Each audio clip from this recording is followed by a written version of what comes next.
Irrespective of what President Donald Trump believes or says, climate change is quite distinct from weather, and news like this could help him understand the difference, if he was interested in learning about it.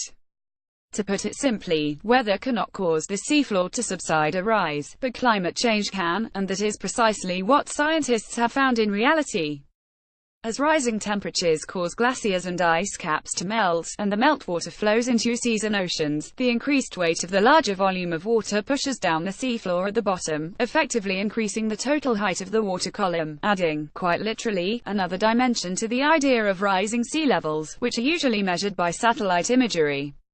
A study found an 8% difference between the measurements taken by satellites, using altimeters that measured the ocean surface from the center of Earth, and those taken by tide gauges, instruments placed at the bottom of the sea.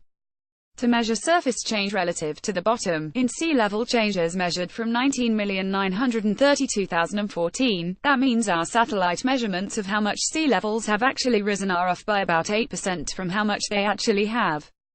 But the researchers behind the study, led by Thomas Fredriksen from Delft University of Technology in the Netherlands, explained only 4% can be attributed to the ocean floor subsiding, because half the increase in sea level rise is an effect of warming temperatures, which cause the same amount of water to expand and occupy more space. A 4-inch ocean surface level rise in 2009 and 2010 affected coastlines from New York to Newfoundland, Canada, and wasn't related to any hurricane or winter storm. Pictured, a surfer catches a wave along Coney Island in New York on October 29, 2012. Photo Reuters. There are significant regional variations in this change, since more ice is being lost in the northern hemisphere compared to the south.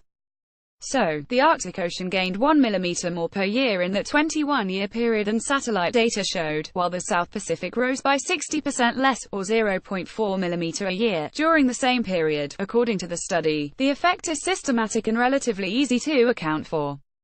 In a future warming climate, the sea level rise induced by ice sheets will increase, and therefore, the magnitude of the bias due to elastic ocean bottom deformation will grow, the authors wrote. While the ground is sinking in some places, it is also rising slightly in some others, places where the glaciers are melting, reducing their weight on the ground beneath them. Given the almost clear-cut distinction of ice loss along hemispheres, almost all of the northern hemisphere is undergoing a small uplift of the ocean floor.